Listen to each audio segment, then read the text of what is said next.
Hi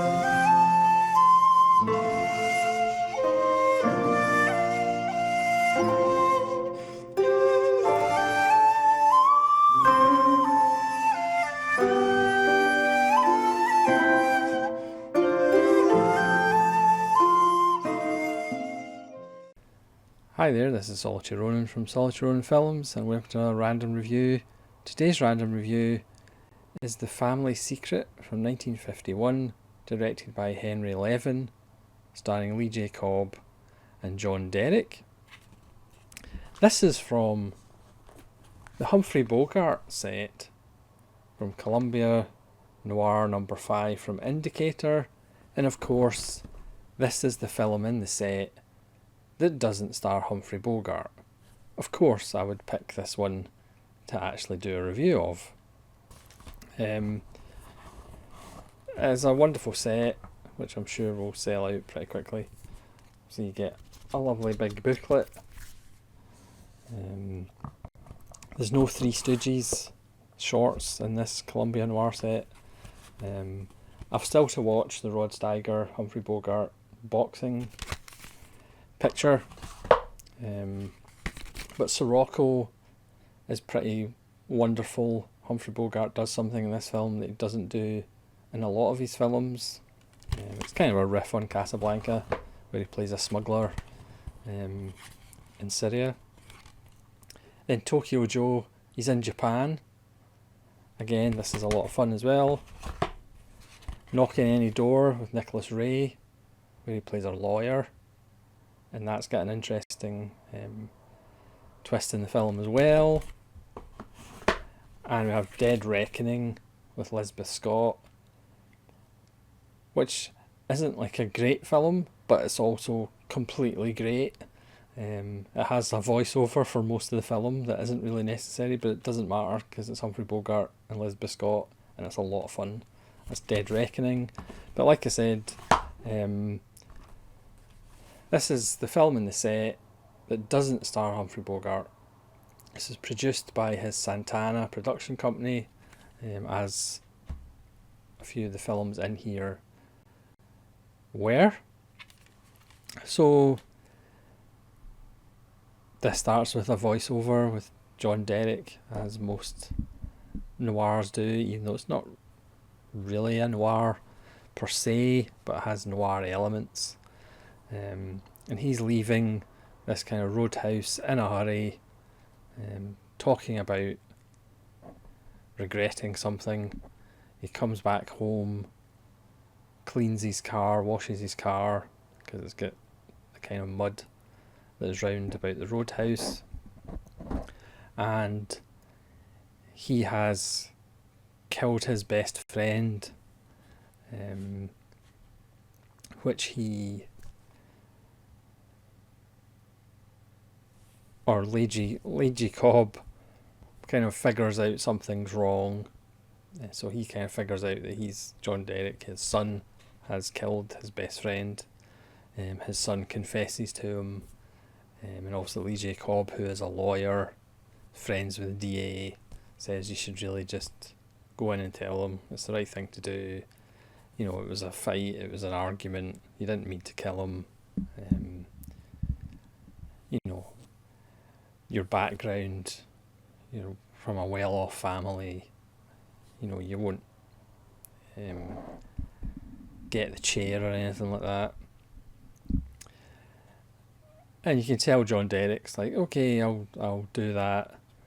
And then the mother comes in, and Lee J. Cobb spills the beans to the mother quite quickly without even undergoing torture. He just gives up the story, and the mother's like, do we have to tell anybody? And also Lee J. Cobb, he wants him to do the right thing, but the mother's like, you know, his friend's always drunk, and maybe we can just ignore it and the whole thing will go away. Nobody saw him. And then the film develops as there's just layers added to the lie. So obviously it's John Derek's best friend, Art, that's been killed. but they play bridge with the dead man's mother, so they're friends, and Lee J. Cobb is the one who tells the mother that her son has died, and she ends up staying the night with them because obviously she's upset. And all the while they've now kind of agreed they'll just keep quiet because they don't want to lose their son. You know, their son is a bit of a douchebag. He has a black book just full of women's names, you know, women fall at his feet. You know, he just phones up several girls to kind of see if they want to go out on a date, and there's always like a list of women that want to go out on a date with him, even though he kind of has a passive aggressive relationship with a woman called Lee, who works in his father's office because he has a job, a kind of intern job with his father, so he kind of knows the DA as well, so he's kind of in the establishment as well. But he has this passive aggressive relationship with her, and then he's on the cusp of going in with Lee J. Cobb to confess, and the office gets another bit of news saying they've found the killer. It's this guy who Art owed money to. So Lee J. Cobb and John Derek know that this guy's innocent, but they're also going, well, if he gets done for it, then our son won't.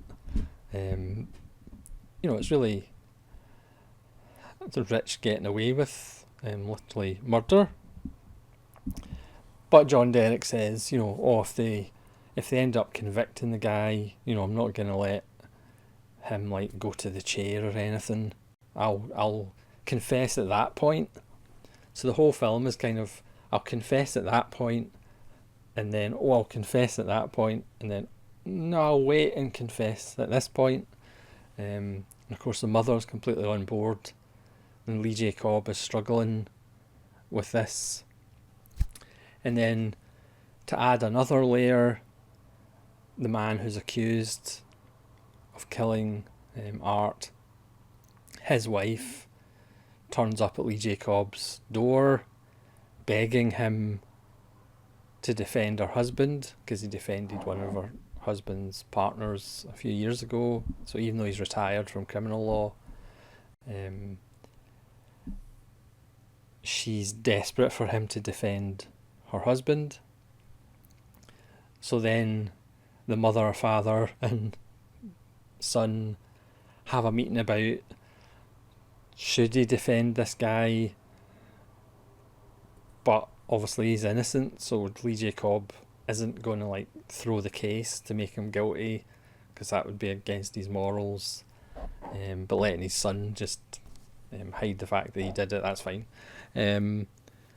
So he takes the case, so he's now defending an innocent man, but if he's found guilty, and then all of a sudden this star witness appears that seems to make the guy guilty. So again, it's another layer of ramping up Lee J. Cobb doing his duty and trying to get the guy off. But obviously if the guy's found guilty, then that exonerates their son, even though their son did it. And that's where I'll leave the plot. It's a really interesting role for Lee J. Cobb, who's also in Sirocco, and is actually quite restrained in Sirocco as well, as a French officer in Syria. But in this film, again, he's at that boiling point that we've all seen Lee J. Cobb at, but he's fairly restrained. He doesn't go full Lee J. Cobb, because Lee J. Cobb was really, you know, Rod Steiger, even though they might have been similar ages. But he was kind of Roy Steiger and George C. Scott before Roy Steiger and George C. Scott as far as that explosion and starting shouting and bawling at people, which we all love when we watch a Lee J. Cobb film. I'm gonna kill you. But he doesn't do it in this film. So he's actually a quieter, more reserved Lee J. Cobb, which, as I say, you don't see that often. And John Derek, again, he's in Knock on Any Door, who's playing, in Knock on Any Door, the Nicholas Ray film, he's playing a kid from an unprivileged background, and in The Family Secret, he's playing a kid from a privileged background. And both end up being involved in a court case about murder. So it's just a wonderful little film, and yes, Humphrey Bogart is not in it, but his company produced it. Because again, the whole time, I mean, John Derek isn't that likeable. His character does go on an arc. Again, I won't spoil the end of the film, but for most of it, he's just this unlikable ladies' man, who again treats this woman at the office, Lee, quite badly. She drives an old banger, which is quite a nice little touch. At one point he tries to leave town, so his conscience is at least there, partly. And Lee J. Cobb early on in the film says, okay, I think you'll do the right thing eventually.